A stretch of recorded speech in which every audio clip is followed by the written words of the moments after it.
Empezamos.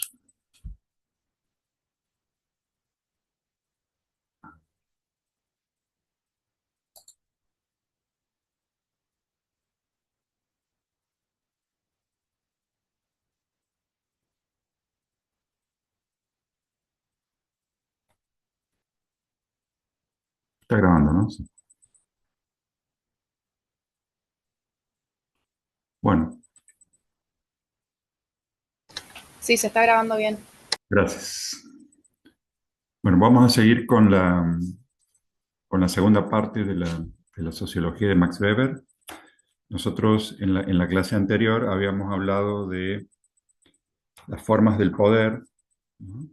Un tema muy importante en la sociología weberiana. Y ahora vamos a profundizar en esa línea.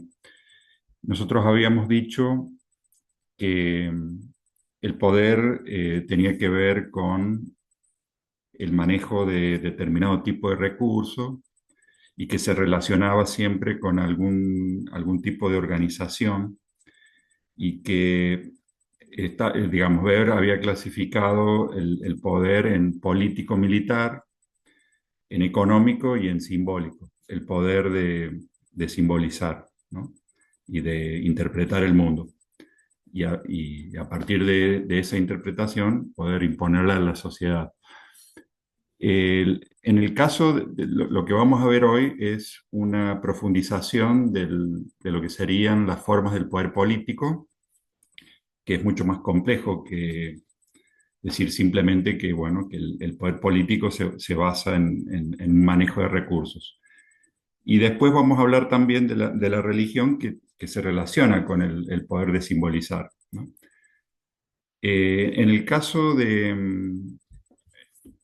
la sociología política, ya para entrar en el tema del poder, digamos, del poder, él hace una distinción, digamos, que es muy importante, que es la diferencia entre poder y dominación, ¿no? El poder no es, tomado así en sentido general, no sería operativo para, para poder ser analizado porque está difuminado en la totalidad de la sociedad, ¿no? Entonces, puede haber poder a nivel de una comunidad política o puede haber poder también en una relación entre padre e hijo, por ejemplo, ¿no? Entonces, él como quiere trabajar las estructuras de poder en un sentido más general, hace una distinción, ¿no? Entre poder y dominación. Y el poder, así en sentido general, sería la capacidad de imponer la propia voluntad a la voluntad ajena, pese a, digamos, a la resistencia de esa última voluntad, ¿no? Entonces, esa sería una relación de poder. Pero él, en la sociología política, prefiere utilizar el término y el concepto de dominio, que es más específico que el de poder, y que, a diferencia del poder, implica una relación más estable, una relación más duradera, que tiene que ver con relaciones entre grupos, ¿no? Y dice que la dominación es la probabilidad de encontrar obediencia dentro de un grupo determinado para mandatos específicos. Entonces, él cuando habla de mandatos específicos, bueno, ya está hablando está implícito un aparato administrativo, eh, una, una creencia en la validez, digamos, de una autoridad, ¿no? Entonces es mucho más complejo y mucho más rico hablar, digamos, de dominio con todas esas dimensiones que implica que hablar solamente de la cruda relación de poder. Entonces, él va a decir también que para que haya dominio tiene que haber una voluntad manifiesta, digamos, o un mandato del dominador, con una intención expresa, digamos, de influir en el comportamiento ajeno, ¿m? Que serían los dominados, ¿m? Y, digamos, la evidencia del acatamiento del mandato, Es decir, que hay una relación, digamos, de reciprocidad y que, digamos, implica que tiene que haber una legitimidad también, digamos, de la autoridad para que sea efectiva, digamos, esa dominación. Entonces, este, la relación entre los que mandan y los que obedecen, entre los dominadores y los dominados en relación a sus mandatos, eh, tienen que ver con la conformación de un orden legítimo de autoridad, ¿no? Entonces, y ahí viene otra cuestión que es crucial, que cuando Weber habla de la obediencia, digamos, a una autoridad, hay distintas formas de obedecer, ¿no? Y distintas formas de sustentar la autoridad, ¿no? Entonces, de esas diferencias van a salir distintos sistemas, ¿no? La característica de cualquier orden legítimo es que ese orden es aceptado sin violencia explícita, digamos, o sin violencia física al menos, ¿no? Después, bueno, eso se puede complejizar, ¿no? Después hay otros autores que van a hablar de violencia simbólica, que eso lo vamos a ver después, ¿no? Cuando hablemos de Bourdieu. Pero eh, todo orden, digamos, de autoridad, digamos, y que implica, digamos, un funcionamiento y cierta estabilidad y durabilidad a lo largo del tiempo, implica que es un orden legítimo, ¿no? Y es legítimo porque es aceptado, ¿no?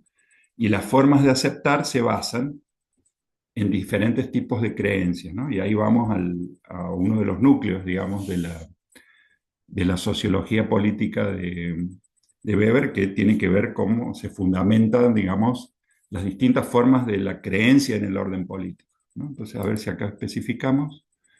Acá estaba más, dice, bueno, repetimos lo que vimos hace un rato. Para que haya dominación, tiene que haber un individuo que domine o un grupo de dominadores, un individuo o un grupo dominado. La voluntad de los dominadores de dominar y una expresión de la misma, el mandato. Entonces, la dominación implica una relación de reciprocidad y de autoridad. Es importante que el significado que dominadores y dominados atribuyen a la relación. ¿Ves? Ahí está. Entonces, hay una relación, digamos, de reciprocidad, que no quiere decir que sea simétrica, obviamente, y es importante el significado que dominadores y dominados atribuyen a la relación, porque sin ese significado compartido, no podría haber relación de autoridad. Entonces, y el orden no sería legítimo, ¿no? Entonces, al menos tiene que haber una creencia común, ¿no? Después él va a hablar y esto también es muy importante, porque en el plano anterior nosotros dijimos que había una creencia, ¿no? Que se basa también que sería la dimensión subjetiva. Fíjense cómo eh, tenemos que ir recapitulando con lo que ya vimos de la sociología de Weber en la clase anterior, ¿no? Esa subjetividad tiene que ver con el sentido, digamos, que se atribuyen a las relaciones sociales y que conforman, digamos, la trama de relaciones.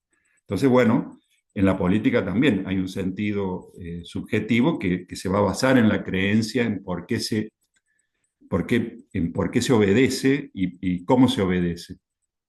Pero eso no es suficiente, va a decir Weber, no es suficiente la creencia en un tipo de autoridad para que ésta sea legítima, sino que también hay estructuras, se puede hablar de cuadros administrativos, aunque no sean estrictamente administrativos en sentido legal, ¿no? Digamos, del Estado moderno, porque hay distintas formas de organizar el poder, que ya lo vamos a ver, pero sí se requiere alguna forma, digamos, de aparato o que acá, bueno, lo ponemos como cuadro administrativo, para poder ejecutar y hacer efectivas, digamos, los mandatos. Y esa, digamos, estructura puede tender, digamos, a conformarse como un funcionariado, digamos, cuando se empieza a formar un Estado, ¿no? Pero puede haber un séquito, puede haber un grupo de discípulos, un grupo de seguidores, según el tipo de liderazgo, pero no hay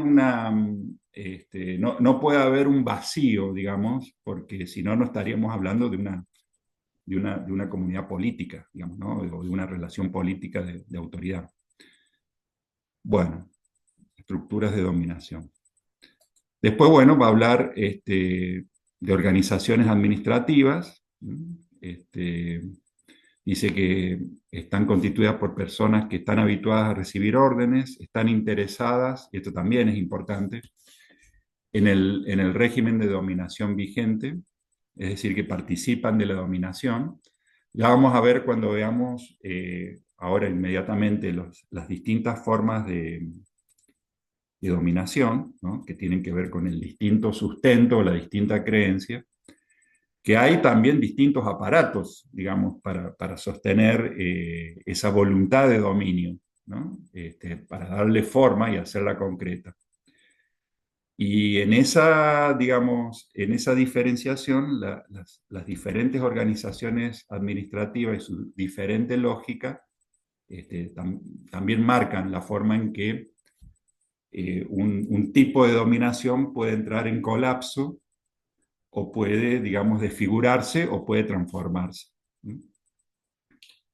Entonces, eh, Weber va a poner, digamos, uno de sus niveles de análisis, que son, digamos, bastante extensos. La mayoría de estos desarrollos están en el texto que yo les mencioné en la clase pasada, que se llama Economía y Sociedad, que es un texto muy extenso, un libro muy extenso, una compilación, digamos, que él no alcanzó a editar, pero contiene mucho dato comparativo, y eso es muy importante en la sociología de Weber, porque compara permanentemente instituciones y estructuras, y tiene muchísimos datos históricos, que son la base empírica de esa comparación, ¿no? De esa metodología comparativa. Ustedes saben que, por ejemplo, el comparatismo como metodología se usa mucho en la ciencia política y bueno, uno de los principales artífices, digamos, de esa metodología, del estudiar los sistemas políticos comparados, digamos, estudiar las religiones comparadas, es una metodología weberiana, ¿no? Bueno, acá vamos al núcleo, ¿no? Digamos, de la sociología política de Weber, ¿no? Hay para Weber tres formas típicas. Eh, Ahí nosotros vamos a ver que estas tres formas típicas se basan en una creencia distinta, en una creencia en la autoridad, ¿no? Digamos, en la legitimidad de la autoridad, que es distinta, eh, y se basa en distintos aparatos, digamos, administrativos, ¿no? Algunas hasta pueden carecer de lo que sería verdaderamente un aparato administrativo. Eso es el segundo elemento, o sea, la creencia, la estructura, digamos, del aparato que sostiene, que hace efectivo algún tipo de mandato. Y un tercer elemento que por ahí se deja de lado es que todas y cada una de estas formas están sujetas a crisis, digamos, y a transformación, digamos, ¿no? Weber no piensa que cada una o que alguna forma pueda ser la óptima, sino que todo está sujeto a los avatares de la voluntad humana y todo es intrínsecamente inestable, digamos, y depende de arreglos que no son para siempre, ¿no? Entonces, están sujetas a, diríamos en un sentido más clásico, está sujeto a corrupción, digamos, ¿no? Eso, digamos, tiene que ver con una vieja tradición, digamos, del pensamiento social, ¿no? En la filosofía griega se hablaba del paso de una forma de gobierno a otra, ¿no? Que porque era toda una idea cíclica, ¿no? Entonces, eso también, en cierta forma, subyace en la sociología política de Weber, ¿no?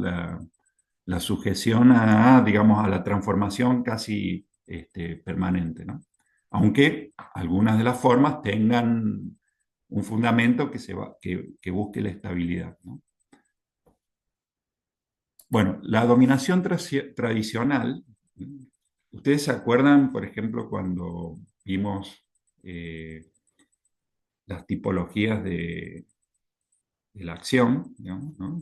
¿Se acuerdan que estaba la acción racional, digamos, con arreglo a valores, con arreglo a fines, y había también un tipo de acción, digamos, repetitiva, que se basaba en la costumbre, que era la acción tradicional? Bueno, esto se traslada al campo político y bueno, hay una dominación tradicional, ¿no? Entonces, la base es que hay una creencia, digamos, en el carácter legítimo de una autoridad, porque esa autoridad ha existido siempre, ¿no? Entonces, lo que la justifica y obliga es la apelación, digamos, a la validez de lo que ha sido siempre, ¿no? Este, un pasado que puede ser mítico y un modelo correcto de actuar, es propio también, digamos, de ciertas sociedades que se han estructurado de esa forma, ¿no? Entonces, no se cambia porque es la autoridad que ha estado siempre, ¿no? Y una forma de manifestar, digamos, esa autoridad y mantenerla en el tiempo es a través de la sucesión familiar, ¿no? Como que es una práctica, digamos, de las monarquías. A su vez, el poder es vitalicio muchas veces, digamos, dura hasta la muerte del titular, digamos, que es sucedido, digamos, en el ámbito de su familia, ¿no? Entonces, eso es típico, digamos, de la estructura de poder de la dominación tradicional. Ya vamos a ver cómo se organiza, digamos, y en qué forma concreta. Después está la dominación carismática, ¿no? Es un modelo también, digamos, de poder muy interesante, del líder carismático, que irrumpe, digamos, en épocas de crisis, a diferencia, digamos, de las otras dos dominaciones, ¿no? La tradicional y la racional legal. La dominación carismática se basa siempre en un liderazgo singular y por lo tanto es intrínsecamente más inestable que los otros dos, ¿no? Y a su vez, la dominación tradicional y la dominación racional legal se basan en una previsibilidad y se basan en una estabilidad, tienen una estabilidad intrínseca. En cambio, la carismática es el orden de lo excepcional, digamos, es mucho más inesperado y, digamos, y genera, digamos, más incertidumbre, aunque, digamos, esa es también la base de su debilidad, ya vamos a ver.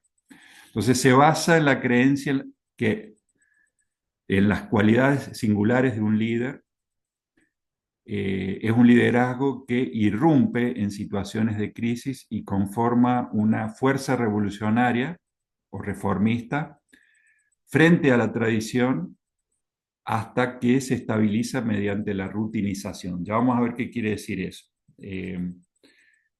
Si bien irrumpe y se basa en una cualidad intrínseca e intransferible, no puede subsistir más allá de una vida, digamos, de un liderazgo. Entonces, en esa instancia, hay vías que tratan de instaurar un legado y esa instauración de ese legado tiende a fijar una estabilidad, entonces, bueno, ahí se transforma, ¿no?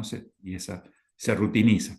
Entonces, la rutinización quiere decir que va perdiendo su carácter de singularidad intransferible, digamos, ¿no? Entonces, es en sí mismo un liderazgo muy, muy inestable, propio de épocas de crisis. Y después, la dominación racional legal es la propia del Estado moderno, ¿no? Se basa en la validez de las órdenes o mandatos eh, que se han realizado, digamos, en función de reglas procedimentales. A su vez, quienes han, quienes dan las órdenes son individuos autorizados para producirlas o aplicarlas porque tienen que o se basan en la observación de los límites legales y normativos preestablecidos. Entonces, la obediencia, y eso también marca una diferencia, no es al individuo en sí mismo, como persona, sino que se obedece al sistema de normas, ¿no? Es como cuando se dice el gobierno de la ley, ¿no? Como cuando un Estado moderno se constitucionaliza, establece una constitución, bueno, está todo reglamentado, si bien siempre quedan espacios para cierta discrecionalidad, que son muy restringidos, si funciona el sistema, la base es el gobierno de la ley, ¿no? Eso serían, digamos, las tres formas típicas, ¿no? El liderazgo carismático, a ver, acá hay que separar, dice, a diferencia, un poco lo que veíamos recién, a diferencia de la dominación tradicional y legal, que tienden a ser estructuras permanentes y no logran satisfacer lo que sale por fuera de lo habitual. ¿Eso qué quiere decir? Quiere decir que si bien la dominación tradicional y la racional legal generan una previsibilidad y satisfacen muchas de las demandas del sistema político, hay cosas que quedan afuera, sobre todo en épocas de crisis, y eso, lo que sale de lo habitual, es el espacio, digamos, donde se sitúa la emergencia, digamos, de un liderazgo carismático, ¿no? El carisma se sitúa en quienes poseen cualidades extraordinarias, ¿sí? Y por eso dice en épocas de crisis, en trances de emergencia, en conmociones colectivas, ¿no? Entonces, eso es lo que lleva a las masas a entregarse a un conductor heroico. Dice, esto está tomado de Bendix, ¿no? De ahí que el tipo puro, digamos, del liderazgo carismático, está cerca del momento en que se origina, ¿no? Entonces, el caudillo carismático generalmente es un reformador extremo, un revolucionario, que desecha la práctica establecida. Entonces, los seguidores se entregan arrebatados y se basa, arrebatados por la fe, dice este autor, ¿no? Entonces, ¿la fe qué es? La fe es una creencia, ¿no? Entonces, eso es hay muchos ejemplos, digamos, de liderazgos carismáticos en la historia. No hay que olvidar, y esto también es importante aclararlo, no hay que olvidar que estos no son tipos puros, digamos, sino que, como toda la tipología weberiana, ¿se acuerdan que nosotros lo vimos? En el tipo ideal se toman elementos esenciales del fenómeno en estudio y se construye el tipo con esos rasgos distintivos para hacerlos más inteligibles y se dejan de lado otros, digamos, ¿no? Y eso lo que facilita es la comparación.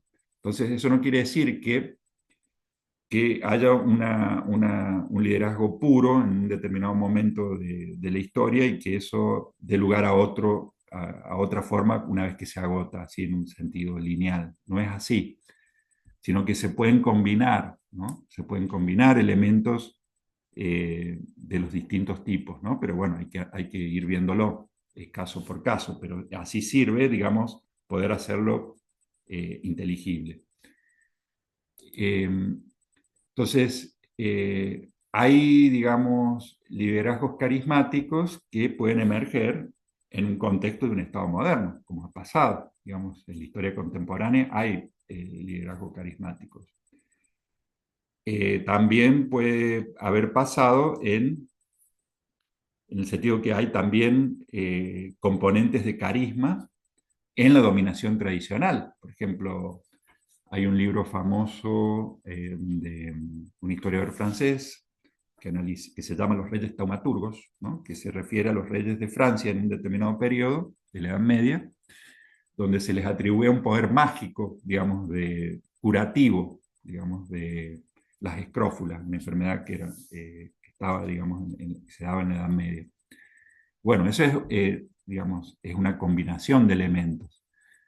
Y bueno, y en las democracias modernas muchas veces emergen también estos liderazgos, donde cuando aparece como una especie de líder mesiánico, ¿no? Que también en situaciones de crisis, en situaciones de guerra, ¿no? Y, y también, digamos, hay combinaciones, ¿no? Por ejemplo, el papado, si nosotros tomamos, por ejemplo, el tema del- el gobierno de la Iglesia Católica, ¿no? Por el papado, el papa. Bueno, papa es como una especie de monarquía electiva que tiene una base tradicional, pero también puede tener elementos carismáticos y también, digamos, es una burocracia moderna, porque el Vaticano es un Estado, entonces podemos encontrar las tres cosas. Y después, bueno, por ahí aparecen algunos elementos, como por ejemplo un outsider del sistema, al que se le puede atribuir cierta capacidad singular, pero que por ahí no tiene, visto en el tiempo, por ahí no modifica, digamos, grandes elementos o componentes del sistema, ¿no? Se puede dar de muchas formas. Entonces, y como también señalamos recién, digamos que cada forma tiene su crisis o su agotamiento o su corrupción o su transformación, lo que va a decir Weber es que el carisma se rutiniza. Entonces, ¿qué es lo que pasa? Los apremios de la vida diaria y, y también los problemas de sucesión pueden minar el poder carismático.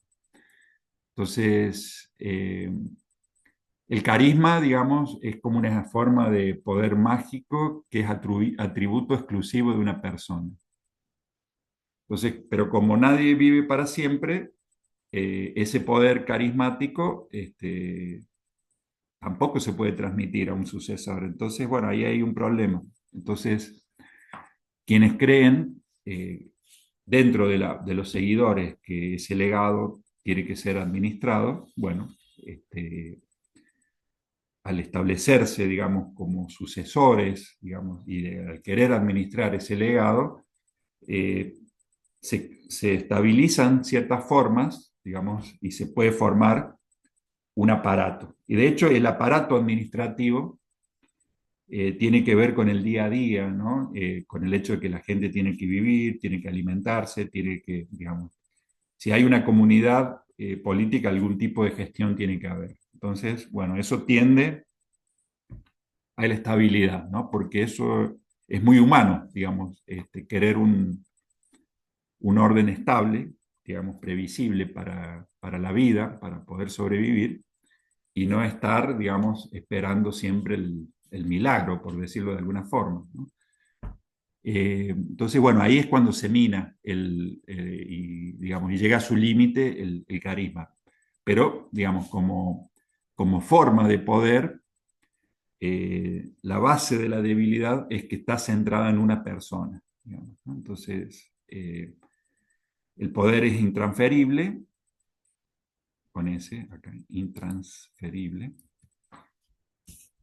y ahí llega a su límite, digamos, ¿no? Entonces, hay una novela, digamos, muy conocida de Mario Vargas Llosa, un escritor peruano, que se llama La Guerra del Fin del Mundo, que es una novela basada en hechos reales que sucedieron a fines del siglo XIX en Brasil, que se llama en el nordeste de Brasil, eh, en el Sertón, digamos, que es una región muy pobre, digamos, de Brasil. Y allí hubo como un líder carismático, ¿no? Que tenía también un origen religioso. La categoría está tomada de los estudios, digamos, de la religión de Weber, volviendo a lo que dice Weber. Pero en esta novela se ve claramente cómo emerge un liderazgo carismático, cómo establece un nuevo orden, cómo es asediado por el resto, digamos, de la sociedad, porque mandaron varios ejércitos para tratar de someter a esta forma de organización social, donde, bueno, había habido, digamos, otro tipo de organización económica, digamos, se basaban en el trueque, digamos, organizaron otro poder comunitario. Pero, digamos, lo importante del caso, que venimos a que el carisma se agota, es que finalmente también tuvieron que administrar un orden y esa administración del orden genera en sí mismo un aparato administrativo que tiene que ser medianamente estable, ¿no? Ese es un caso interesante, digamos, si les gusta la literatura, para que vean cómo se da históricamente un liderazgo carismático. Después, bueno, obviamente ha habido casos más trágicos en la historia contemporánea, ¿no? En el caso del nazismo también se puede hablar de liderazgo carismático, ¿no? También depositado en una persona en una situación de crisis, tratando de reformular prácticamente todas las relaciones sociales, ¿no? Bueno, a partir de la instauración de una dictadura, y bueno, con consecuencias trágicas, digamos, para la sociedad europea de la época, ¿no? Bueno, la dominación tradicional, eh, pasamos a la dominación tradicional, también es analizada muy profundamente por Weber, dando muchos ejemplos históricos que son, digamos, bueno, básicamente tomados de la historia europea, pero que se pueden trasladar a otros ámbitos. El, el tipo puro de dominación tradicional, Weber lo denomina patriarcalismo, ¿no? Que se refería a la autoridad del señor, que es también padre, en la comunidad doméstica. Dice, allí la autoridad constituye prerrogativa privada del jefe de familia. Carece en principio de cuadro administrativo y la relación con los integrantes de la comunidad es personal y puede mandar porque mandar es parte de un orden inviolable e inmutable avalado por la tradición inmemorial, ¿no? Eso sería, digamos, la base, digamos, del modelo, ¿no? Entonces, la legitimación, es decir, la aceptación de ese orden se manifiesta cada vez que las autoridades reclaman obediencia en nombre del uso establecido. Es cosa de rutina, como la autoridad del padre sobre la familia donde fue tomada. Entonces, se basa, digamos, por un lado en la relación familiar, la relación filial con los hijos y matrimonial con la mujer, y, digamos, se extiende, digamos, como modelo, ¿no? Pero está tomada, digamos, del ámbito privado. Eh, Hay, digamos, otras manifestaciones, como muy cercanas, ¿no? Él habla de lo que, esta también es una categoría muy importante, que se llama patrimonialismo, digamos. Patrimonialismo significa que todos los cargos del gobierno, entre comillas, se originan en la comunidad doméstica del rey o del señor. Por eso los funcionarios de dicha administración han sido originariamente servidores o representantes personales del monarca. Es la típica evolución, digamos, de una forma, digamos, de gobernar y administrar, ¿no? El administrador funcionario no viene de una carrera o de una formación técnica, como cuando ya hay una sociedad con mayor división del trabajo, sino que sale del séquito personal o del ámbito doméstico del señor, digamos. Y empieza a especializarse sin perder esa condición de ser un servidor, ¿no? Eso es el patrimonialismo, ¿no? Pero también el patrimonialismo es cuando no hay una separación entre el ámbito privado del monarca, en caso de que sea una monarquía patrimonialista, con el ámbito público, ¿no? Por esta difuminación del límite que no está establecido, porque no hay una cultura jurídica, digamos, en Europa en un determinado momento empieza a retomarse nuevamente el derecho romano. Después, bueno, se va a establecer el concepto de soberanía, se van a establecer conceptos más abstractos para explicar, digamos, la relación de gobierno. Y eso, bueno, es un proceso muy largo, es un proceso histórico, pero como forma típica ideal, el patrimonialismo no diferencia lo público de lo privado, ¿no? Eso se ve, por ejemplo, cuando en las monarquías europeas de la era moderna, antes del nacionalismo, por ahí podían intercambiar territorios, compensarse, digamos, mutuamente a partir de arreglos entre monarcas o a partir de matrimonios, arreglar los matrimonios que implicaban una posesión territorial, y se manejaba con una lógica privada, digamos, porque no estaba claramente diferenciado, digamos, de un Estado y menos un Estado-nación, ¿no? Entonces, bueno, eso es patrimonialismo, ¿no? Cuando predomina el ámbito familiar privado por sobre lo público, ¿no? Después es el término patrimonialismo después tiene muchos usos, ¿no? En la teoría política, ¿no? Se habla de patrimonialismo, por ejemplo, cuando se habla o cuando acá en nuestro ámbito se ha hablado de provincias feudales, ¿no? Bueno, eso algunos le dicen, bueno, porque tienen prácticas patrimonialistas, ¿no? Por ejemplo, cuando hay el nepotismo, por ejemplo, es una práctica patrimonialista. ¿Por qué?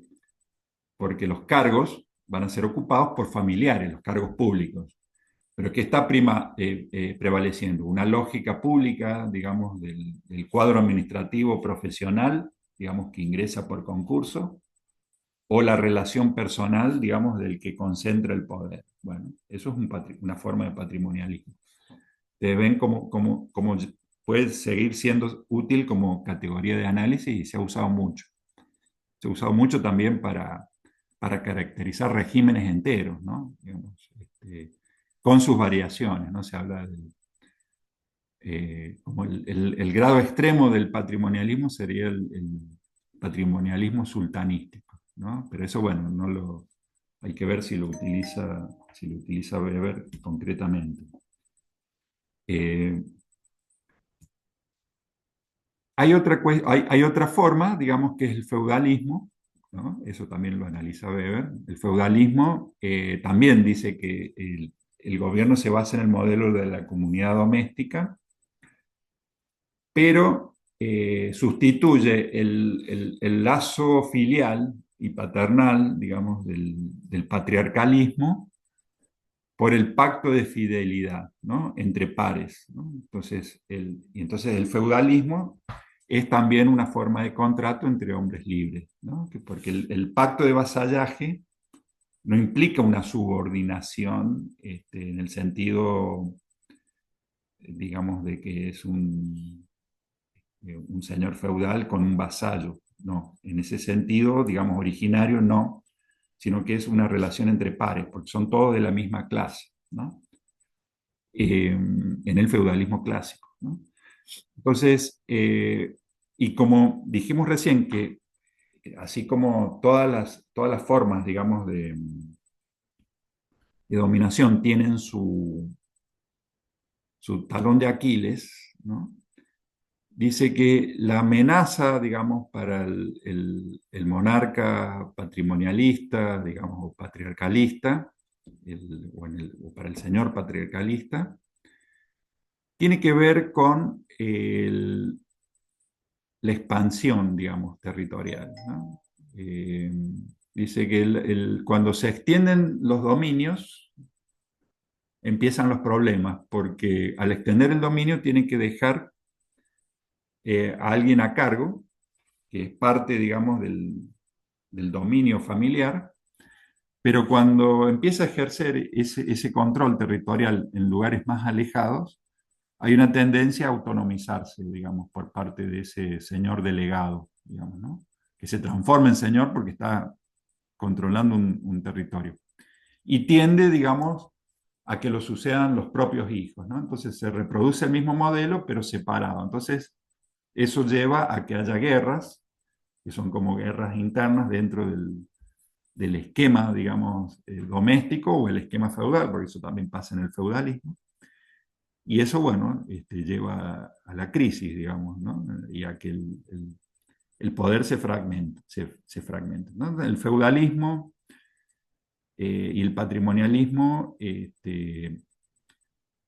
fragmentan en alguna medida el poder y dificultan los procesos de centralización que son más propios del Estado moderno, ¿no? Nosotros vamos a ver el concepto de Estado y el concepto de burocracia como forma típica ideal, que implican una superación de esa lógica de la relación privada que está en la dominación tradicional, ¿no? Lo único que tiene en común la dominación tradicional con la racional legal, como dijimos hace rato, es la tendencia intrínseca a ser estables, ¿no? Y a diferencia del carisma que irrumpe y que es inestable, ¿no? Entonces, bueno, esto es la dominación tradicional, ¿no? Después, otra forma, digamos, que la analiza Weber, porque analiza varios tipos, pero que nosotros no la pusimos acá, de dominación tradicional, por ejemplo, son los consejos de ancianos, ¿no? Las gerontocracias, todo eso también, porque se basan en un saber tradicional, ¿no? Eh, Hay otro tipo de dominación, que es la que nos faltaba, que es la dominación racional legal, que dijimos que se basaba en la observancia de procedimientos legales y normativos por personas que están autorizadas expresamente por esos mismos reglamentos, ¿no? Como que hay una relación circular en eso. Ahora, la forma típica, digamos, de la dominación legal, o racional legal, es el Estado moderno, digamos. Y Weber va a decir que el Estado se fundó en el monopolio de los medios de dominación y administración, en la creación de un sistema de tributación centralmente dirigido, la creación de una fuerza militar estable, centralmente dirigida a disposición de una autoridad central de gobierno, el monopolio de la autoridad en la imposición de la ley y en el uso legítimo de la fuerza, y en la organización de una burocracia, ¿no? Todo eso es un proceso histórico muy largo, digamos, pero Weber ha identificado los elementos constitutivos, ¿no? del Estado, ¿no? El Estado tiene una centralidad, digamos, en la historia moderna, digamos, que se ha ido extendiendo. Digamos, la forma Estado tiene un origen europeo a comienzos de la era moderna y a partir de allí se va extendiendo eh, por el resto del mundo, ¿no? Y hoy en día, si nosotros tomamos como parámetros la Organización de las Naciones Unidas, bueno, no quedan espacios de la Tierra que no estén, digamos, ocupados, digamos, por algún Estado, ¿no? En sentido territorial. Y bueno, esa formación, digamos, ese dispositivo de poder que tiene todos estos elementos, como dije recién, se dio en Europa a partir de una relación, digamos, competitiva entre los mismos estados patrimoniales, que para hacerse más eficaces en la competencia por el poder, fueron dejando de lado el modelo tradicional patrimonialista y se hicieron cada vez más eficientes, sobre todo en lo que es la creación de una fuerza militar, ¿no? Permanente. Y eso también tuvo que ver con desarrollos que no fueron dirigidos, pero también fue muy importante el desarrollo de una economía monetaria, que también tiene que ver con el capitalismo, y tuvo que ver también con el, la extensión, digamos, y la aplicación, digamos, de un derecho racionalizado y abstracto, ¿no? La reutilización del derecho romano. Para poder, y bueno, y también, como dije hace rato, el concepto de soberanía. Pero esta formación, digamos, de la obtención de recursos fiscales eh, le dio más poder a determinados centros y le dio más poder militar, y a su vez ese poder militar le dio más recursos fiscales, ¿no? En una relación circular.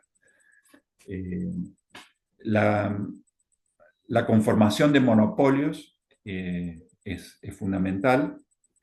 Y también, si bien no figura acá, pero Weber también lo analiza, la conformación de centros y la aglutinación de determinados monopolios, ¿no? Como por ejemplo el monopolio de la fuerza, también tuvo que ver con el centralismo simbólico, ¿no? El dotar de ciertos atributos simbólicos al monarca que no van a tener los otros señores, ¿no? Que eran propios, digamos, de la relación feudal.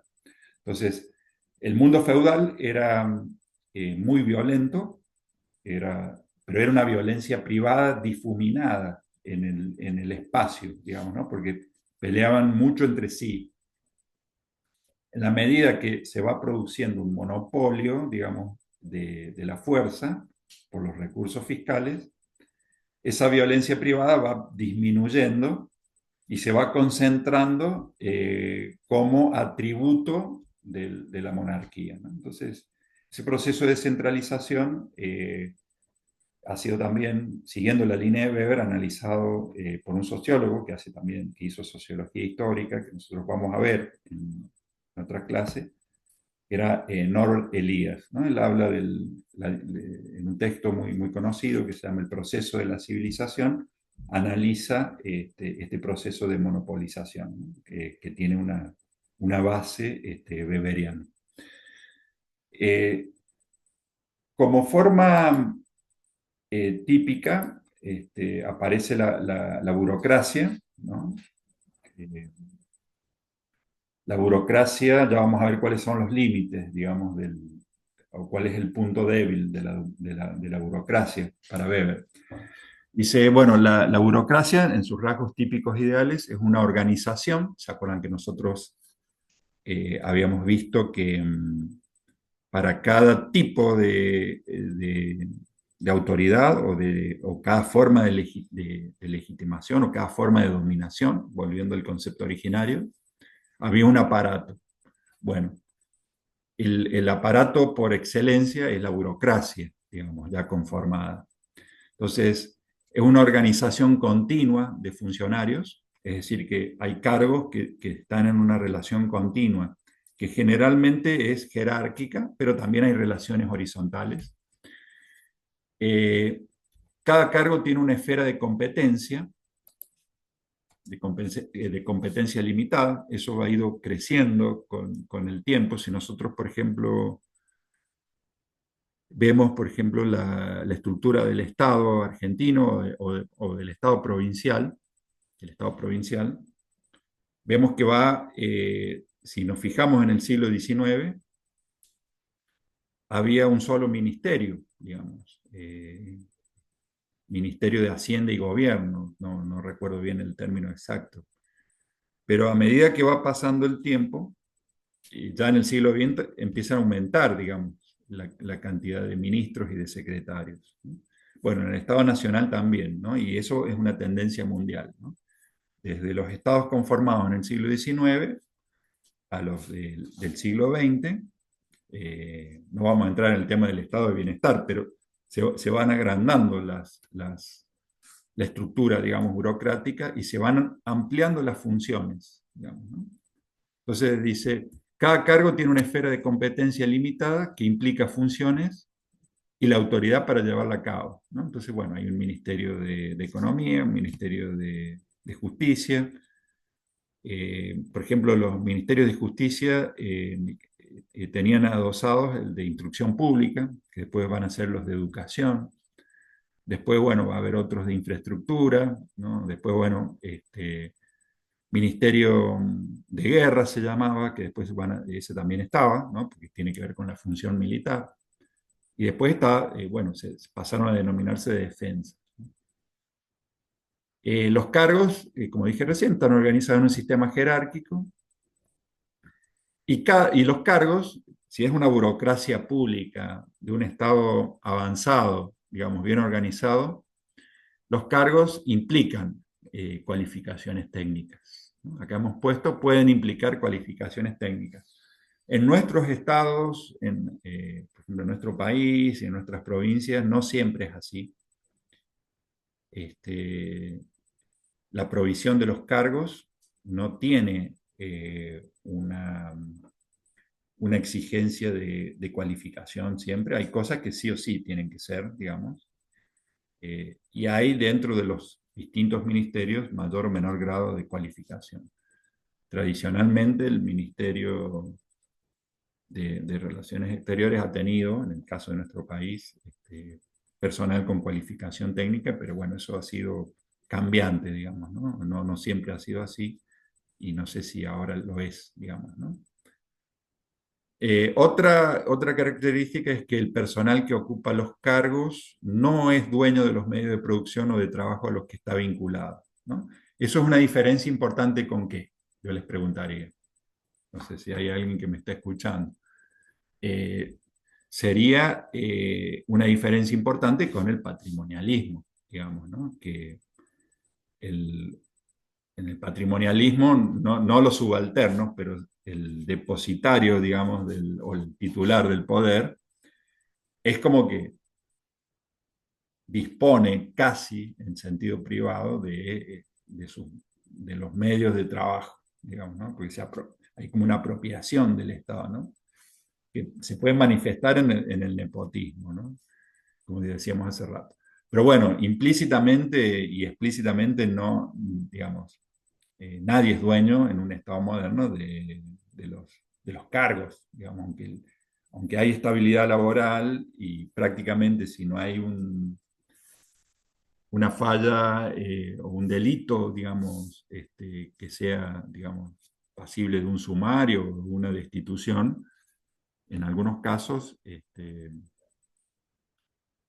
hay una posesión del cargo, pero hasta la jubilación, no es una posesión privada de ninguna manera. Entonces, el titular del cargo no se le permite apropiarse de su posición que pertenece a la organización. Ustedes saben que en el antiguo régimen, es decir, antes de la Revolución Francesa, en Europa, en Francia, y acá en la América Española se daba también, que por necesidades fiscales las monarquías vendían los cargos. Entonces había cargos que se compraban, ¿no? Hoy eso no se hace, digamos, sería como como un escándalo, pero se reparte la prebenda, digamos. Existe el clientelismo político, eh, que asemeja una disposición cuasi privada, digamos, del cargo público, porque se reparte, digamos, a los seguidores sin criterio, digamos, de selección en base a la cualificación técnica. Bueno, y así funcionan los estados, ¿no? Generan no solamente problemas de mal funcionamiento, porque no está cualificado el personal, sino que también cuando se exceden en la cantidad, eso lleva también a otras formas de colapso, ¿no? Digamos, que tienen que ver con la disponibilidad o no de recursos fiscales para sostener el aparato. Y después, bueno, los actos administrativos, decisiones o reglas se formulan y graban por escrito. Eso también es una característica de la burocracia, ¿no? Bueno, ¿cuál es el punto débil, digamos, de la burocracia y del Estado? Como que podríamos asimilar los dos conceptos. Para Weber, el problema de la burocracia, él también lo relaciona con un proceso más largo, ¿no? Porque la burocracia en realidad y el Estado moderno, la burocracia, el Estado moderno y el capitalismo son parte de una tendencia de larga duración que él denomina racionalización, ¿no? Ahora, eso lleva a callejones sin salida. Eso lleva también a lo que él llamó un proceso lo vamos a ver después, ¿no? Cuando hablemos de la religión, de desencantamiento del mundo.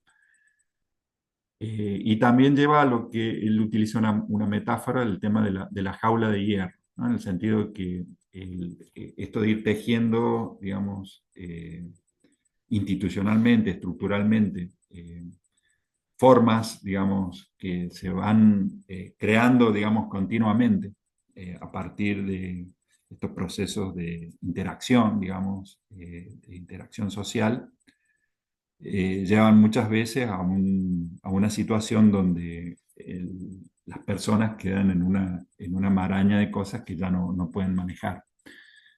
Eh, Él dice que esta estructura, digamos, de poder burocrática, ¿no? en el sistema político puede tener el efecto de no capacitar o también impedir el hábito de la toma de decisiones, ¿no? Lo que él dice es que la burocracia siempre permite, al ser una estructura jerárquica, permite delegar la responsabilidad de la decisión. Entonces, si hay un sistema que está habituado a delegar la responsabilidad de la decisión, se constituye como un perjuicio, digamos, cultural y político muy grande. Entonces, él dice que en realidad la esencia de la política pasa por tomar decisiones y asumir la responsabilidad de las decisiones.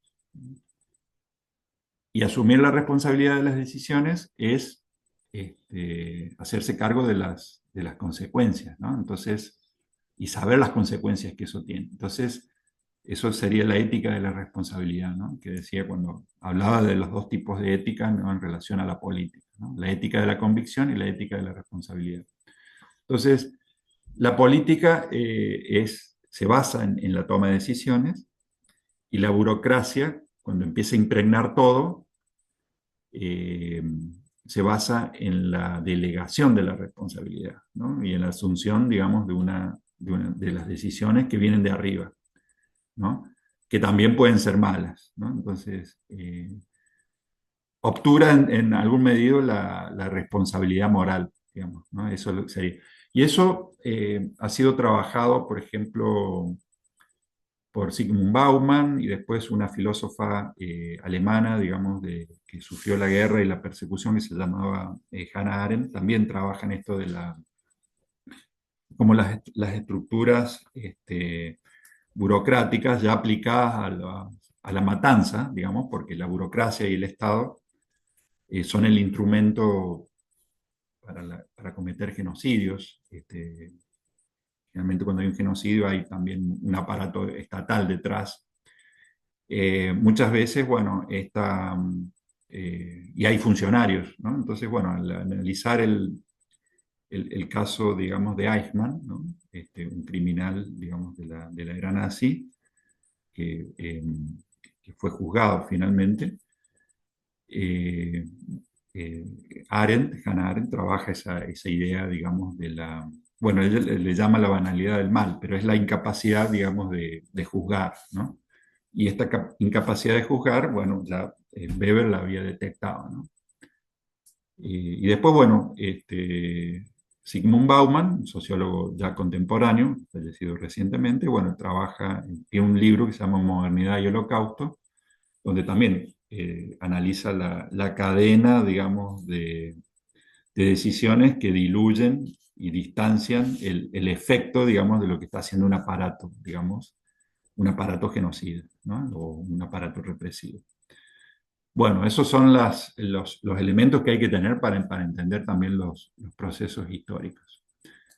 Hay otro tema que lo vamos a ver al final, capitalismo y racionalización, si alcanzamos, pero que igual es muy vasto. Yo me concentraría, por una cuestión de tiempo, primero en el tema de la religión, digamos. Todo en Weber está muy imbricado, no es que pasamos a un tema completamente distinto, siempre hay que tener presente el sentido, digamos, del actor, del mundo constituido a partir de los sentidos, digamos, que son conformados y generados por los integrantes de la sociedad, ¿no? Eh, el tema de la religión también está en esa visión, digamos, propia del paradigma weberiano, que es interpretativista, digamos, en el sentido que tiene que ver con los sentidos construidos y posteriormente interpretados. Bueno, él va a decir que las religiones establecen cosmovisiones y esas cosmovisiones condicionan e inciden en las prácticas sociales y en las actividades de las distintas esferas, digamos, de la vida social, ya sea la ética, la economía, la política. O sea, la religión como cosmovisión o como forma de atribuirle sentido al mundo incide en las conductas, ¿no? Entonces, Weber, el estudio de la religión, acá puse mal, es religión, no legión. Él va a buscar básicamente tres cosas, ¿no? El efecto de las ideas religiosas en la ética secular, es decir, ética secular como quiere decir al margen, digamos, de lo estrictamente religioso, sino de la ética de la sociedad. Quiere decir no solamente de los que están consagrados a la vida religiosa, sino por eso la ética secular. Y el comportamiento económico del creyente medio. Eso es muy importante para Weber y está también dentro de uno de sus libros clásicos.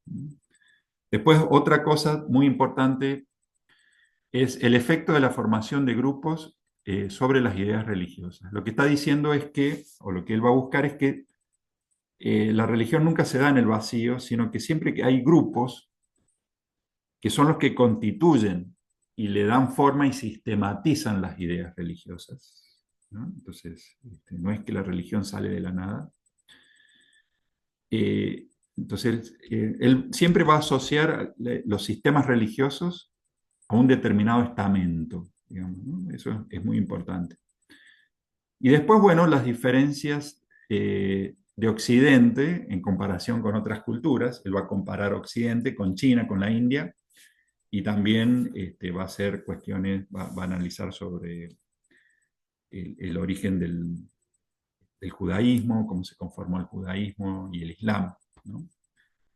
Todo en sentido comparado, ¿no? El, el libro, digamos, más famoso sobre esto es La ética protestante y el espíritu del capitalismo, pero después hizo estudios comparados de las religiones que también son importantes. Acá, bueno, vamos a ver una cita, porque constituye, esta cita es de un autor de una compilación de Michael Levy, que se llama Max Weber y las paradojas de la modernidad, y es uno de los artículos que está en ese libro. Yo después, ese libro está en la bibliografía, yo después, cuando mande cuando subamos la clase y mandemos los PowerPoint, ahí yo voy a poner la cita completa. Dice, bueno, en su Sociología de las Religiones, Max Weber subrayó el papel formador de las clases intelectuales en la elaboración de un racionalismo religioso que procedería de cierto modo de consideración que busca de una manera general un sentido a lo que sucede en el mundo. Entonces, acá hay un elemento, las clases intelectuales, el racionalismo religioso, ya vamos a ver en qué consiste eso, y que busca de alguna manera general, este racionalismo, un sentido de lo que sucede en el mundo, ¿no? Por eso la religión es parte de la cosmovisión, digamos, ¿no? De una sociedad. Y que, eh, y que lleva, dice, bueno, a que de alguna manera ese universo que está conformado por una variedad muy amplia de fenómenos se constituya en un cosmos dotado de sentido. Un cosmos, ¿saben lo que quiere decir cosmos? Cosmos quiere decir orden. Eh, y ese orden está dotado de sentido. Y si está dotado de sentido, digamos, es circular, ¿no? Como decimos hace rato. Si hay un orden es porque tiene un sentido, digamos. Y si tiene un sentido es porque los eventos, lo que aparece en el mundo, está de alguna forma estructurado, ¿no? Entonces, y eso es lo que hace que la vida en sociedad sea posible, ¿no? Entre otras cosas. Y eso lo hace un grupo intelectual, ¿no? Eso es importante. A ver, seguimos acá. A ver, dice, esta demanda, producto central del racionalismo propiamente religioso, fue planteada esencialmente por capas intelectuales, ¿no? Ahí viene. Dice, y según Pierre Bourdieu, un autor que vamos a ver posiblemente en la próxima clase, los intelectuales responden así a una demanda propiamente ideológica, a saber, la espera de un mensaje sistemático capaz de darle un sentido unitario a la vida, proponiendo a esos destinatarios privilegiados una visión coherente del mundo, de la existencia humana, y dándole los medios para realizar la integración sistemática de su conducta cotidiana, capaz, por lo tanto, de proporcionar las justificaciones de existir, ¿no? Bueno, eso parece complejo, pero dice lo mismo, es un sentido del orden, digamos, del mundo. Y ese sentido del orden del mundo también otorga un lugar a las prácticas cotidianas, ¿no? Eso lo vamos a ver cuando él eh, analice el efecto de la cosmovisión cristiano-protestante en su variante calvinista en la justificación, digamos, de las prácticas cotidianas que contribuyeron al desarrollo del capitalismo, ¿no? Entonces, él va a relacionar la religión como cosmovisión, como cultura que induce a determinado tipo de prácticas y su efecto en la organización económica, ¿no? Entonces son este, elementos, digamos, que aparecen como distintos, ¿no? Pero que no lo son. O sea, uno está acostumbrado a pensar la economía como una esfera aparte y que la motivación económica eh, tiene una fundamentación intrínseca en la misma economía, pero no siempre ha sido así. Y lo que dice Weber es que las prácticas específicas de la economía capitalista, en cierta forma fueron justificadas y favorecidas indirectamente, no a partir de una intención, por las doctrinas del protestantismo calvinista. Ya vamos a ver en qué se... Otra tipología importante que tiene Weber en el estudio de la religión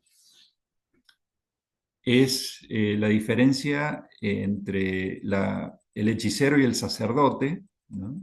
Esto es muy de la sociología de Weber. El hechicero sacerdote o la magia y la religión sistematizada, hay un abismo de diferencia. Y lo que dice es que el sacerdocio implica un proceso de racionalización intelectual, digamos, que tiene que ver con la organización sistemática de algún tipo de religión, y un proceso organizativo de un grupo. El sacerdote forma parte de una estructura, se consagra, administra o elabora una doctrina, después va a transmitir esa doctrina, ¿no? Es todo un proceso, digamos, de racionalización y de organización, digamos, ¿no? Que tiene que ver con el poder. El sacerdocio también, lo que decimos recién, implica una organización regular del culto,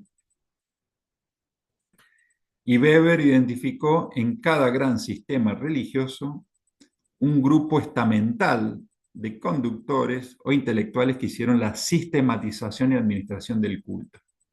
Fíjense cómo, por ejemplo, si nosotros nos situamos en el caso de la historia del cristianismo, ¿no?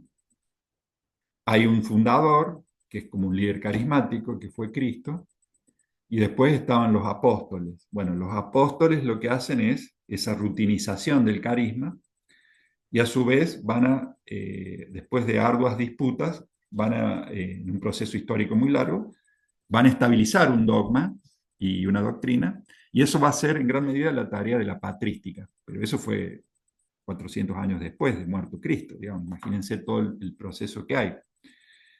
Y esa estabilización, bueno, terminó conformando la iglesia, que se autoorganizó, digamos, ¿no? Por eso empezaron a hacer los sínodos. Bueno, ahí sale la idea del Papa como sucesor de Cristo, digamos, ¿no? Y, y se administra un culto, ¿no? Entonces, muy diferente, porque es distinto también el tipo de sociedad, con el hechicero, que es más un individuo, digamos, que no tiene una organización, y el manejo de los eventos, digamos, es completamente distinto. No parte de una racionalización, sino que parte, digamos, de técnicas que tienen que ver con el supuesto conjuro, la propiciación, y eso no sería, digamos, no es como un culto organizado. En el caso, por ejemplo, del judaísmo, bueno, está todo un periodo histórico que es el judaísmo rabínico, digamos, ¿no? Que tiene que ver con la caída del templo, digamos, en el siglo I después de Cristo, ¿no? Y eso va a ser el judaísmo que va a atravesar toda la Edad Media y gran parte de la era moderna, ¿no? Pero es un grupo, digamos, es un grupo organizado, ¿no? E intelectual, digamos, que transmite y genera, digamos, y sistematiza un culto. Eh, por eso es importante considerarlo así. Otra distinción en las tipologías, digamos, weberianas es lo que se llama los caminos de salvación. Los caminos de salvación también tienen que ver con la clasificación general de las religiones que hizo Weber.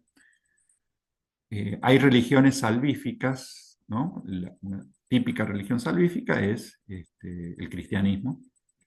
El cristianismo, el islam, el judaísmo son salvíficas.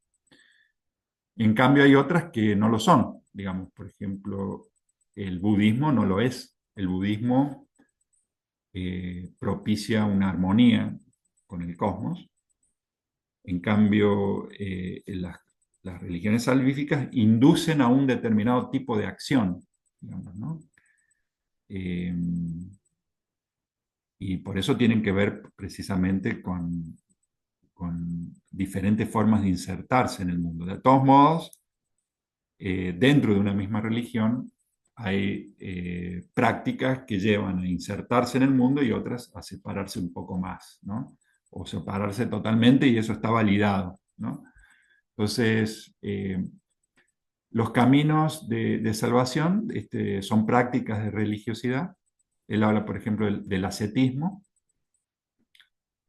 Dice, el ascetismo combina la orientación hacia la acción con el compromiso de autonegación de los placeres.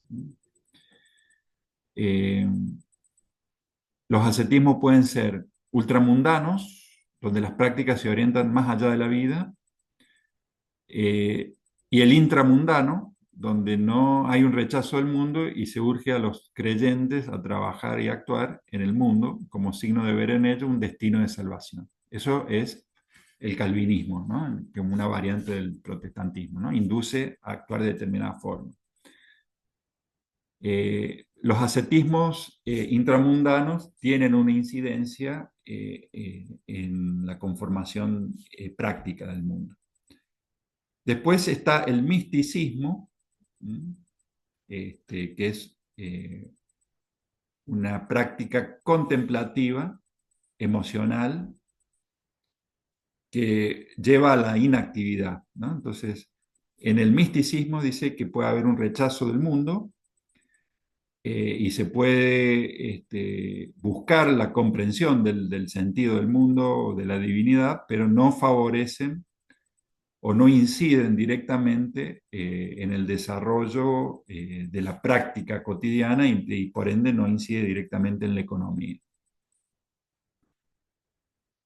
Después, otro concepto importante es el de ethos. Ethos quiere decir, digamos, el ethos es una forma de vida, un estilo de vida que implica un comportamiento y un pensamiento, ¿no? Una forma de comportarse y de pensar. Dice que en el capitalismo el ethos es el que remarca el éxito económico, eh, que se considera legítimo, digamos, la búsqueda del beneficio, y se considera válido moralmente. Y en ese sentido, el calvinismo, ya vamos a ver cómo, contribuyó a la formación del ethos capitalista al dejar de lado la cosmovisión del catolicismo tradicional, ¿no?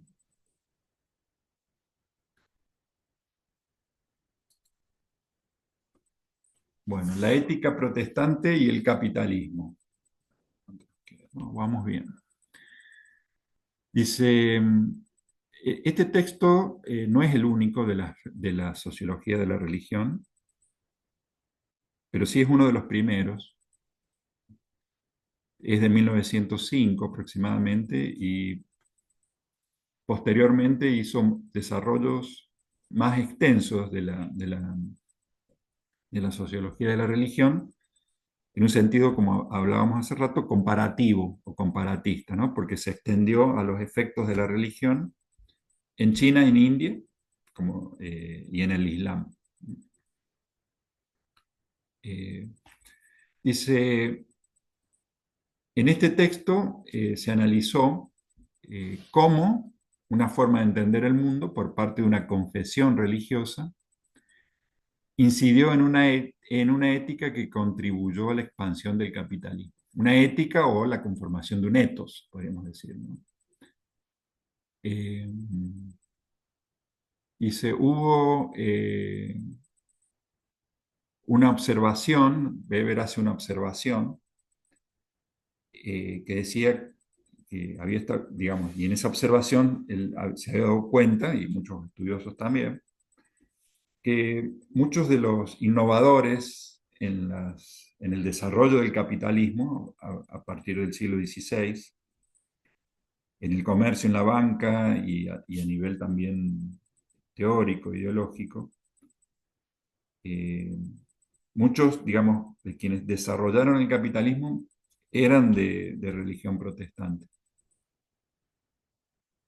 Y bueno, entonces él, al constatar ese dato empírico, es decir, bueno, acá hay un alto porcentaje, digamos, de quienes desarrollaron el capitalismo o donde se practica el capitalismo de tal manera, son, digamos, sociedades protestantes, ¿no? Y eso se ve hasta el día de hoy, ¿no? Por ejemplo, en Alemania, en Holanda, en Inglaterra, en Estados Unidos. Él hizo viajes también. Hizo un viaje por Estados Unidos, donde también observó desarrollo capitalista muy importante. De hecho, Estados Unidos ya en ese momento, antes de la Primera Guerra Mundial, ya se vislumbraba como un lugar, digamos, donde el capitalismo iba a superar al capitalismo europeo. Entonces, bueno, eso lo pudo ver. Él estuvo a fines del siglo XIX. ¿Y qué fue lo que hizo el protestantismo y sobre todo en general y el calvinismo en particular? La influencia del protestantismo, digamos, en su cosmovisión general, logró que la búsqueda, lo que se entendía como búsqueda individual del beneficio y la acumulación de riqueza, no fuera visto como una conducta avara y pecaminosa, como había sido en la ética cristiana, digamos, de la Edad Media, y como era en ese momento también, como lo siguió siendo en gran medida. Acá hay una cuestión que es muy, muy compleja, que no la podemos simplificar, pero que es cómo digamos, la, la ética cristiana, que se basa en las virtudes teologales, es contraria, digamos, a la lógica, digamos, del capitalismo. Y se basa en... La economía tiene que ser una economía natural, que tiene que tener por función satisfacer las necesidades de la vida, pero no la acumulación de riqueza, ¿no? Entonces eso generó tensiones muy, muy importantes en el seno del cristianismo, que fue procesada de muchas formas. Por ejemplo, la aparición de las órdenes mendicantes tiene que ver con eso. Por ejemplo, posturas como la de San Francisco de Asís, toda la cuestión del voto de pobreza, que son cuestiones que hacen al núcleo, digamos, de esa visión, digamos, del mundo, ¿no? O sea, porque nunca tenemos que perder de vista de la religión como cosmovisión, ¿no? Y como cosmovisión que induce a un determinado tipo de práctica y a un determinado tipo de cotidianeidad en la vida, digamos, de la vida social, no solamente la vida económica. Entonces, bueno, las órdenes mendicantes se diferenciaron de otras órdenes que producían, digamos, su sustento, digamos, y tenían que vivir de lo que le aportaba, digamos, el resto de la sociedad. Y a su vez estaba el problema, digamos, del manejo de la riqueza, del manejo de cierto tipo de acumulación que era inherente también a la estructura del poder que ya estaba teniendo la Europa moderna, ¿no? De hecho, el Vaticano, el papado era como un monarca que necesitaba también ejercer el poder y para eso necesitaba dinero y la economía se estaba haciendo cada vez más monetaria. También hay cuestiones que tienen que ver también con ese proceso de asimilar la economía monetaria. que a su vez facilitaban la acumulación de beneficios, ¿no? En sentido abstracto, por el desarrollo de la contabilidad, y que contradecía, bueno, digamos, el sistema de vida que era propio, digamos, de una época anterior. Entonces, bueno. Ahora, lo que va a hacer el calvinismo protestante es darle legitimidad y darle un sentido legítimo a la acumulación de beneficios, al ahorro, al trabajo constante y, digamos, y esa legitimación que va a dar el calvinismo doctrinalmente va a favorecer el desarrollo del capitalismo, ¿no? Entonces, cuestiones como valores, ¿no? Actitudes, ¿no? Que pasaron a ser patrimonio, digamos, del sentido común en ciertas sociedades europeas, ¿no? Como por ejemplo, acá hemos puesto puntualidad, laboriosidad, frugalidad, la frase el tiempo es dinero, y ganar dinero como fin legítimo en sí mismo, no para satisfacer, ahí tiene que ver, eso tiene que ver, acuérdense, el concepto de mercancía en Marx, cuando hablaba de la circulación restringida y la circulación ampliada. La mercancía, digamos, intercambiada para satisfacer una necesidad, o la mercancía intercambiada para acumular dinero y a su vez generar más mercancía, ¿no? Entonces, eso, digamos, ahí empiezan desde el punto de vista del marxismo, ahí empieza el capitalismo, ahí empiezan los problemas. Pero acá está diciendo, no, bueno, acá esto es legítimo. Entonces, otra cosa que hay que decir que el calvinismo, al justificar, y de otra forma de protestantismo, la acumulación de beneficio y el trabajo constante y compulsivo, digamos, y la capacidad de ahorro, digamos, para a su vez acumular más riqueza, no fue algo deliberado para favorecer el capitalismo, ¿no? Eh, sino que fue lo que se denomina una consecuencia imprevista. ¿Y cómo operó, digamos, porque acá hay una cuestión compleja, ¿no? Que tiene que ver con cómo se interpreta, cómo se interpretan determinados tipos de acciones, ¿no? Eso está en el núcleo, digamos, de la sociología weberiana. Dice, Weber señalaba que el calvinismo creía en la predestinación. La predestinación, a diferencia, digamos, del catolicismo, que tiene que ver, que señala que la salvación está en la fe y en las obras, cuando se habla de la predestinación, lo que hagan las personas no incide en su destino, digamos, que puede ser la salvación o la condena, ¿no?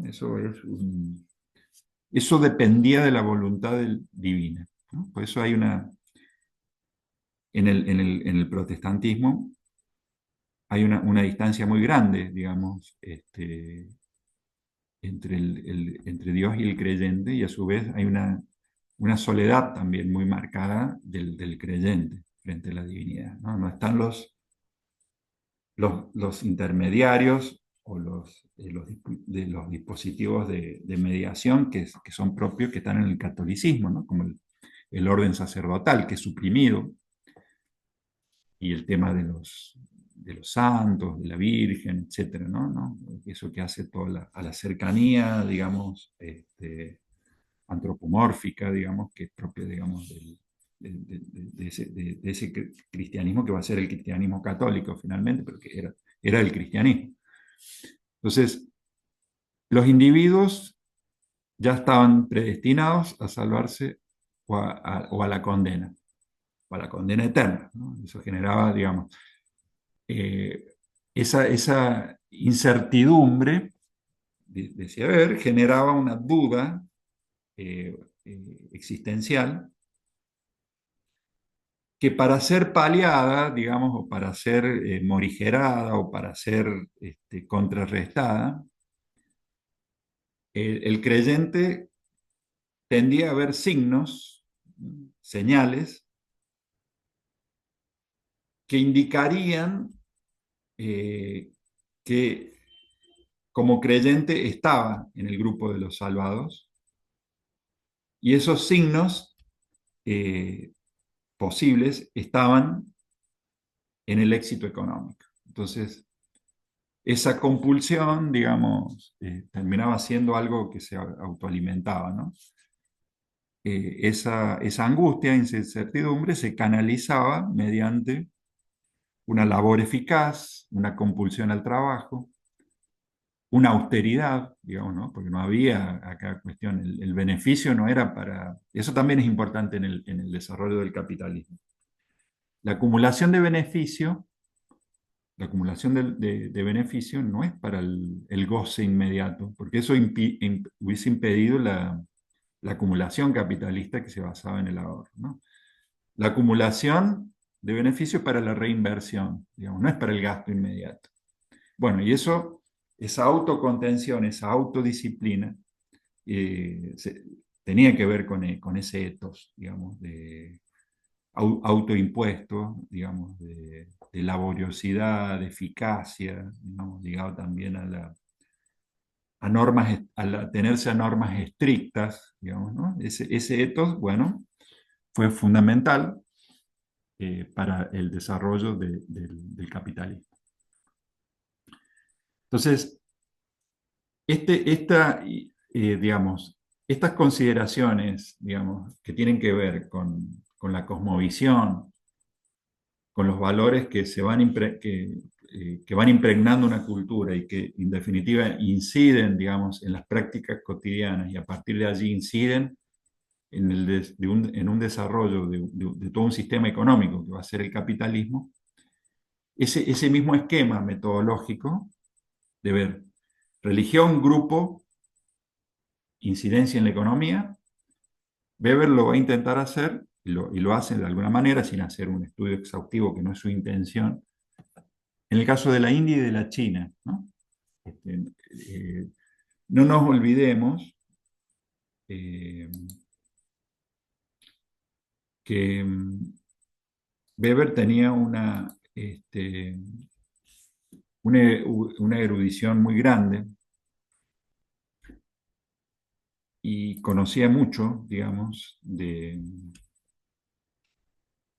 otras culturas, digamos, ¿no? Y tampoco hay que olvidar que estos autores estaban centrados en lo que era todavía el centro del mundo, entonces tenían una disponibilidad, digamos, por lo que había sido la expansión europea, los viajes de exploración desde hacía siglos, ¿no? Se había acumulado todo un acervo eh, de datos y de conocimiento, ¿no? Interpretados desde el centro, ¿no? Y eso también tiene Weber, ¿no? Que es, en cierta forma tiene un sesgo etnocéntrico, también como también lo tuvo Marx, ¿no? Eh, pero bueno, estaba situado en el centro del mundo y tenía esa disponibilidad para conocer, digamos, acceder a textos que le daban conocimiento de culturas de países como China y la India, a los cuales él no viajó, digamos, ¿no? Pero sí fue, como le dije recién, a Estados Unidos, y conoció, digamos, Europa, Francia también, pero no Extremo Oriente. Entonces, él va a decir, en el caso, digamos, de China, y es muy interesante porque él ahí va a hablar, digamos, de cómo se conforma una economía, ¿no? Eh, a partir también de una tradición imperial y estatal muy fuerte. Él dice que en China había condiciones para el capitalismo, dice que había competitividad y espíritu adquisitivo, había laboriosidad, innovación, había un artesanado, había industriosidad, eso ya lo conocemos hoy, ¿no?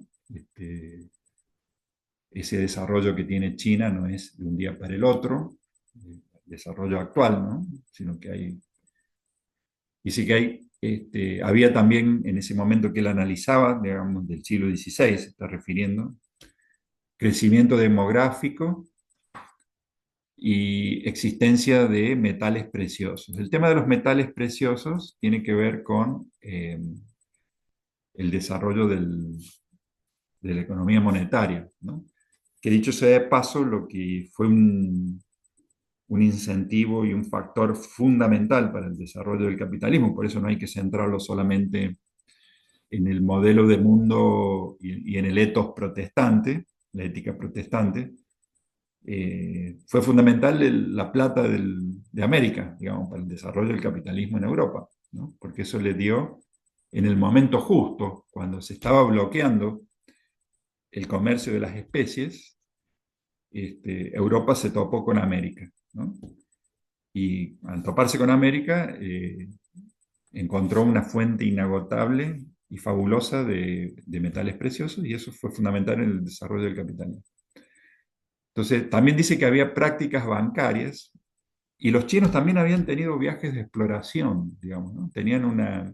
Es más, las técnicas de navegación eran muy avanzadas en el Océano Índico y Pacífico y de hecho, los barcos eran más grandes, mucho más grandes que los barcos europeos, podían llevar muchísima mayor cantidad de tripulantes, viajaban con reservas de agua, podían, y también tenían una cartografía muy, muy avanzada, pero en un determinado momento hubo un cambio de dinastía y eso se bloqueó, digamos, como política, pero podría haber seguido y nadie descarta que en una historia contrafáctica, digamos, los chinos hubiesen podido llegar a América, inclusive. Digamos. Bueno, eso no lo sabemos. El tema es que estaban muy desarrollados. Ahora, él, sin caer porque Weber no creía en los desarrollos lineales, pero sí en el comparatismo, él habla de barreras estructurales, ¿no? Entonces dice que como barrera estructural para un posible desarrollo del capitalismo, dice que había en China todavía fuertes lazos comunitarios basados en el parentesco. Y por otro lado había también una proliferación de comunidades, pequeñas comunidades, que lograban la autosuficiencia en alimentos. Entonces por ahí eso limitaba también el comercio a distancia, en la misma estructuración de un mercado grande y la economía de escala. Entonces, la economía de escala. Entonces, eso dice que bloqueó a nivel estructural, digamos, económico, un posible desarrollo del capitalismo. Pero también, bueno, también habla de un estado patrimonial, ¿no? Pero también es importante el factor de un grupo y de la visión del mundo. Un grupo y la visión del mundo en el bloqueo de un posible desarrollo capitalista. Y eso es típicamente también weberiano, ¿no? Y de la importancia que le da a la religión y a las cosmovisiones en su incidencia en las prácticas, digamos, económicas y cotidianas. Y él habla del confucianismo. Confucio fue un líder religioso, digamos, que también instauró prácticas, instauró una serie no normativas aplicadas así estrictamente, pero sí toda una serie de normas y visiones generales. Eh, Dice que el confucianismo ya, digamos, estabilizado como culto, se basaba en una fuerte educación literaria, ¿no? Una formación literaria no práctica, digamos, acá en el sentido literario quiere decir que no es una educación práctica. Y esa educación literaria, basada en el confucianismo, en las doctrinas de Confucio, no tiene nada que ver con el término confusión, se llamaba así Confucio, era el requisito para acceder a cargos, digamos, a los cargos, digamos, en esa especie de burocracia imperial, y era, digamos, necesario contar con esa cultura literaria confuciana para ser parte plena, digamos, de los estratos dominantes. O sea que la élite culta, digamos, la que imponía la visión de las cosas, estaba formada a partir de una cultura, dice Weber, literaria y libresca, y esa cultura literaria y libresca, al no basarse en el trabajo manual, también despreciaba la actividad económica, digamos. Entonces, eso, digamos, fue como un obstáculo. ¿Por qué? Porque la actividad económica no se legitima o no se legitima culturalmente a nivel de la élite, que son los que imponen la visión, digamos, ¿no? Fíjense qué interesante. Otro efecto también, digamos, del confucianismo es que es una ética de la conformidad con el mundo y su orden, digamos. También pasa con el budismo, lo va a señalar en relación al budismo, en el caso de la India. Son éticas de aceptación del orden y no generan la tensión que está y que es propia de las religiones salvíficas, ¿no? Que generan indirectamente un tipo de actividad por la angustia que genera el hecho de no saber si se está entre los elegidos o los condenados, o adecuar, digamos, o el cuidado de tener conductas pecaminosas o los efectos que pueden tener las conductas pecaminosas. Bueno, eso no está, digamos, tan claramente marcado. Y lo que hay que hacer es, bueno, adaptarse, digamos, y el sabio, el santo, digamos, es el que se inserta en ese orden. Entonces, también se refiere al taoísmo como la mística, como mística china, donde el bien supremo es un estado psíquico o mental de plenitud y no un estado de gracia que se obtiene en función de una conducta adecuada o inadecuada, ¿no? Que se despliega en el mundo y que no necesitaban influir actuar para influir en el mundo exterior, ¿no? Entonces este, eso llevaría directamente a no alterar el orden, ¿no? Y esa no alteración del orden, que ya es intrínsecamente bueno, este, impide la introducción de innovaciones que es necesaria para esa dinámica, digamos, de la acumulación de beneficios que es propia del capitalismo, ¿no? Entonces, eso es un estudio muy interesante, digamos, y complejo, digamos, comparativo de los procesos que pueden llevar o no a un tipo de desarrollo capitalista, ¿no? En el sentido del capitalismo como una macroestructura, digamos, que organiza y ordena de una determinada forma la sociedad, ¿no? Entonces, porque Weber está pensando en eso, ¿no? En cómo inciden en las macroestructuras en la conformación, digamos, de la sociedad y las cosmovisiones, ¿no? La cosmovisión es muy importante, ¿no? Porque eso remite a la construcción simbólica implícita en una religión. Por eso él habla del sistema religioso también como un proceso de racionalización. Fíjense qué distinto que es a la visión, digamos, que estaba en la tradición ilustrada de la religión y que también fue la que heredó el marxismo, ¿no? De la religión como conocimiento falso, este, pero y que justifica un tipo de orden, eso Weber no lo niega, pero bueno, es mucho más compleja la incidencia, ¿no? Y conocer las cosmovisiones ligadas a un grupo es muy importante para entender la totalidad del proceso social. Bueno, hay otro tema que es el capitalismo y la racionalización, que también son muy importantes en el caso, digamos, como factor, digamos, de estructuración del Occidente, eh, y como todos los elementos que contribuyen también a incidir en la sociedad.